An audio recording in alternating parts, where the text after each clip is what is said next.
Investor outrage has centered on how this will affect Canada's productivity as well as our burgeoning tech sector. Alan Lau is the former CEO of Wattpad and current co-founder and operating partner at Two Small Fish Ventures. Thanks so much for being with us. Thanks for having me. You wrote an op-ed about this. Talk to us about the issues that face the tech sector. Yeah, it's very simple. Higher taxes means less capital available. Less capital available means diminishing ownership, and the multiplier effect is less economic benefits, period.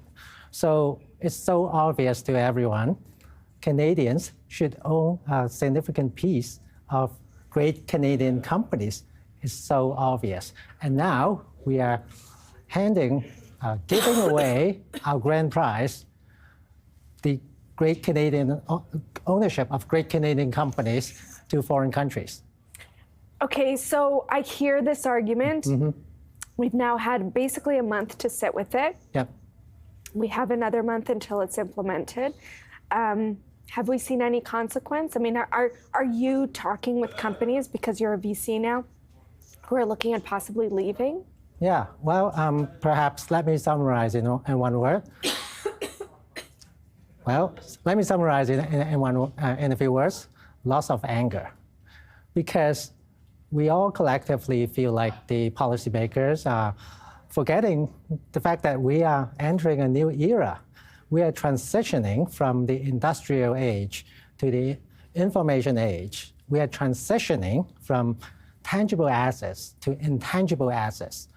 And as a result, we need to own these technologies. We need to own these IPs. We need to own these companies. And we are kind of going backward. And it's not just an anecdote from me.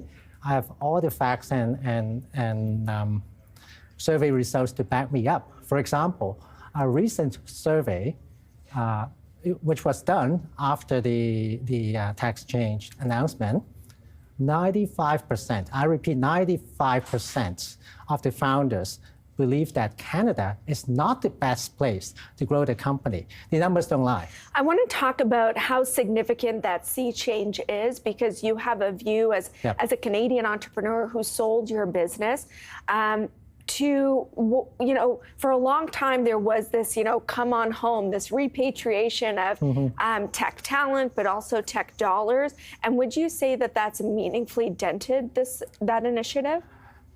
I believe absolutely yes. Anecdotally, we have seen entrepreneurs already packing up. In fact, I just learned that a venture fund, even an investment fund manager, plans to wrap up the fund on June 24th and pack up and go. So I don't think this is an empty threat. This is really real. And if you look at the broader picture, and let's step back and look at the Forbes top 50 AI list of amazing AI companies, 40 out of the 50 are based in the US, and only 2 are Canadian companies. And guess what? Out of the 40, many of them are started by Canadian founders, including the co-founder and chief scientist of OpenAI. Yes, and that is a good point. And I want to underline, the anecdotes that you're hearing, that at least one VC that you know of is packing up to leave. Would you say that they were significant in size? Yeah. They were a meaningful investor? Yeah, absolutely. Every dollar is meaningful. We are a relatively small ecosystem compared to the US. And if you look at the landscape right now, perhaps give the audience a little bit more context. When I was an entrepreneur 10 years ago, all the Valley VCs are asking me, not asking me if I want to move to the Valley. It's asking me when I'm going to the Valley. I did not do it, obviously. I'm still here. At the same time, as an investor, I have a lot of visibility in what's going on. And we are seeing the U.S. investors are extremely aggressively buying up the Canadian companies, especially when they are young.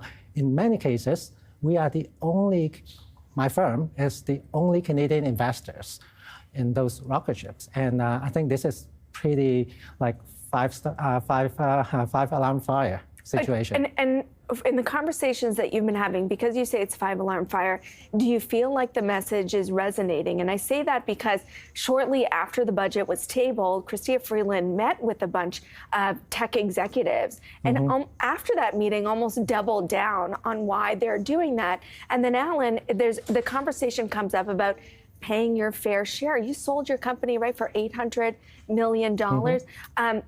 In a time where people are struggling to pay their bills, buy food, put a roof over their head, asking an area of the market that's doing really well to pay their fair share. What's so wrong with that?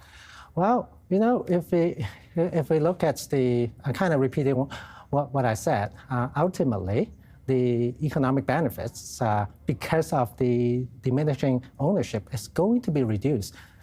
The impact is going to be a really long-term impact. Our next generation is going to be left with digital breadcrumbs. That's so unfortunate.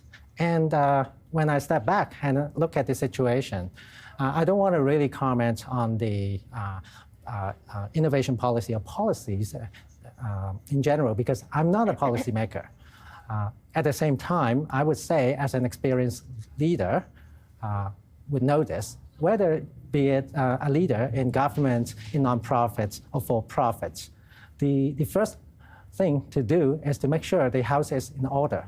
And saying we have to choose between raising taxes or investing in the right programs or delivering benefits to the Canadians as opposed to the economy.